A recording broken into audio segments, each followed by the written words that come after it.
Magandang araw sa ating mga ka-farmers. Welcome na naman muli sa ating YouTube channel. Mayroong mga baguhan na ka-farmers na nagko-comment sa ating mga video nagsasabing hindi kaya magparami kung wala tayong incubator. So binalikan natin yung ating mga unang video para ipakita sa inyo na kaya natin magparami ng ating alagang manok kahit wala tayong incubator na ginagamit. At meron din mga nagtatanong kung yung ating mga heritage chicken ay naglilimlim ba yan o hindi. Para sa mga nagtatanong, ang heritage chicken po ay hindi po yan naglilimlim katulad ng RIR, Black Australorp, Decal Brown at marami pang iba mga ka-farmers. So ang ginawa natin, nagpartner po tayo ng pabo para sila yung tagalimlim dahil ang pabo magaling po yan maglimlim ng mga itlog. Kahit hindi po yan itlog nila, itlog yan ng ibang manok, kaya po nilang gawing sisiw yan. Kasi sa una mga ka-farmers, ang pinagpartner natin yung ating heritage chicken at ang ating native chicken. Kasi ang mga native na mga manok ay magaling po yan maglimlim. Kaso nga lang, nagkaroon po tayo ng problema.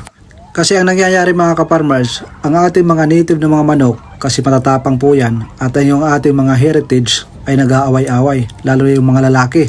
Pati na rin yung mga native na mga babae pag naglilimlim. Ang tatapang yan lalo na pag merong mga sisiw mga ka-farmers.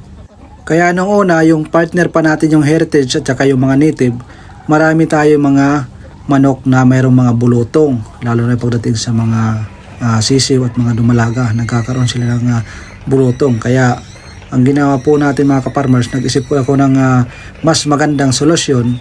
Naobserbahan natin mga ka-farmers kasi mayroon tayong mga pabo sa una pero hindi pa ito ganito karami. So ang nangyari, pinag-partner ko.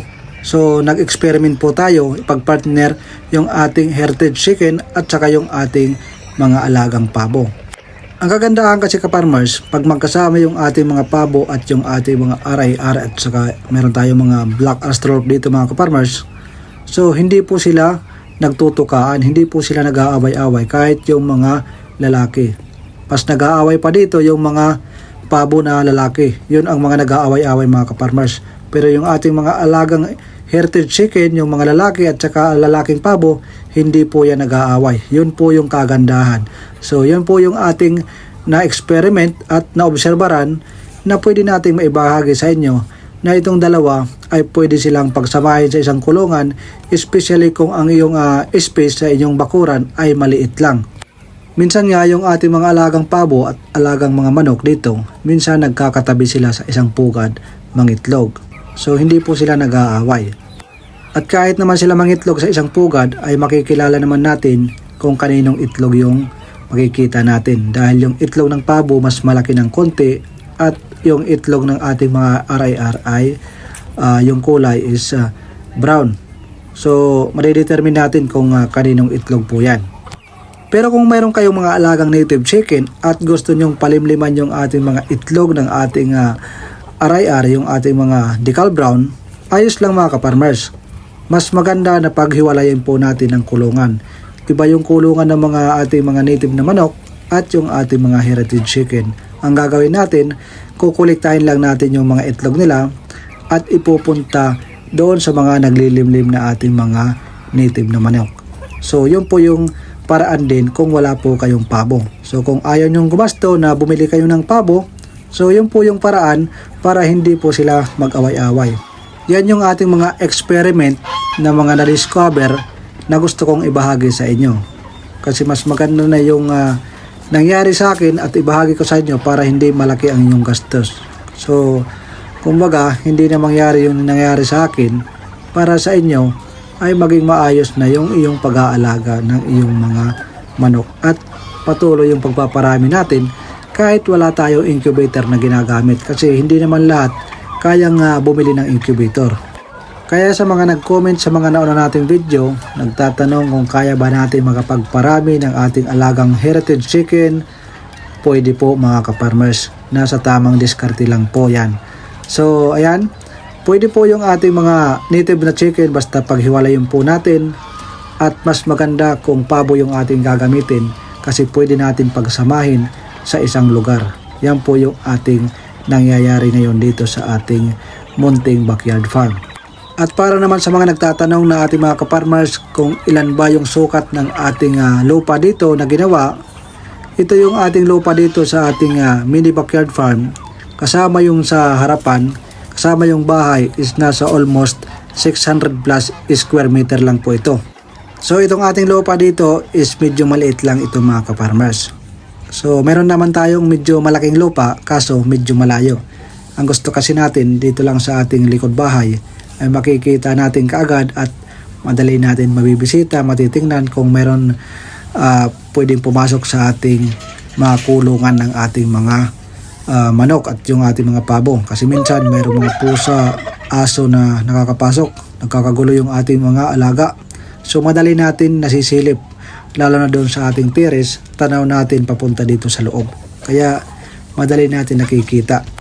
Meron naman tayong lupa na mga almost 2 hectares. Nandoon nakatanim yung ating madre de agua, malunggay, madre de cacao, yung mga saging na pwede nating pinapakain dito sa ating mga alaga.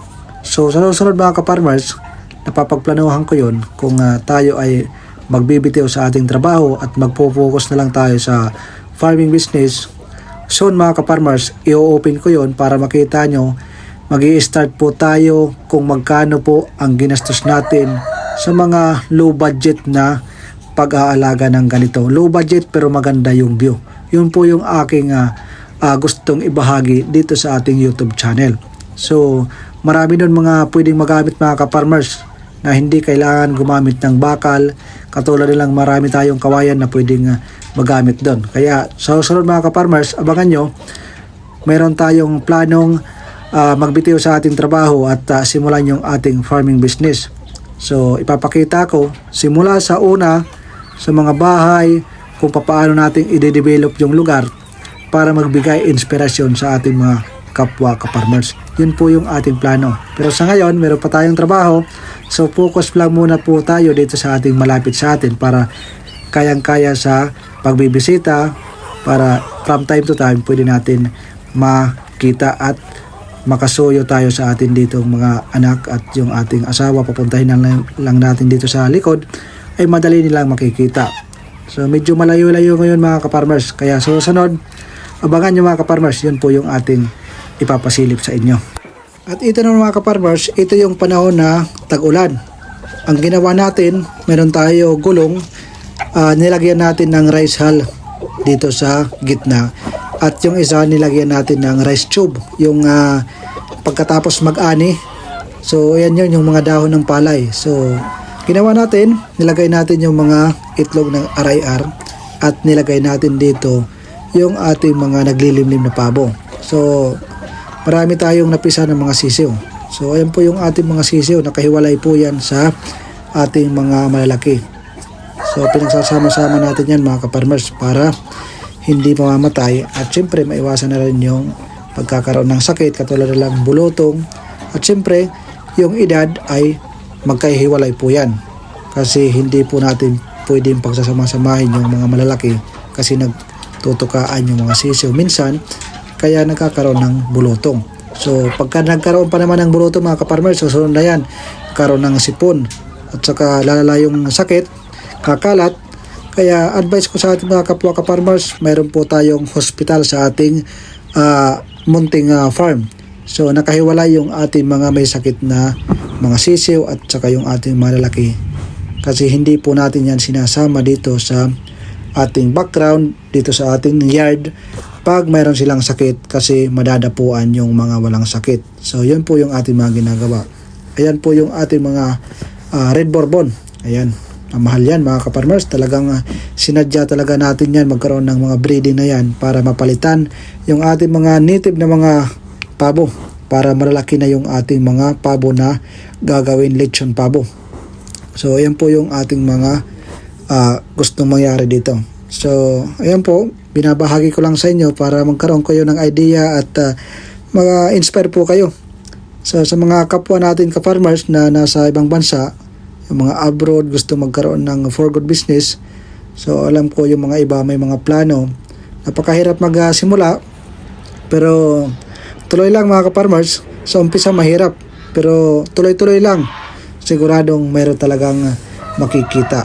Huwag kang titigil. Kung ikaw ay magkakamali, ikay ay siyempre magkakaroon ng problema sa farm, huwag kayong susuko, tuloy-tuloy lang kasi hindi talaga yan maiiwasan yung problema. Gawin nyo lang inspiration at gawin nyo lang parang pagsubok kung mayroon kayong nagkakaroon kayo ng problema sa inyong farm. So yun po yung kailangan gawin nyo.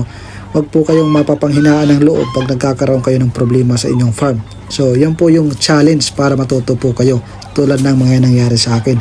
So yun lang mga ka-farmers, kung mayroon kayong katanungan, huwag kayong mag-atubili, mag-comment sa ibaba. At kung bago ka palang napadaan sa ating YouTube channel, huwag mong kalimutan mag-subscribe para maging updated ka sa susunod natin mga video. Yun lang, magandang araw mga ka-farmers, mabuhay po tayong lahat, tuloy-tuloy lang para sa ating mga pangarap. God bless at mabuhay po kayo.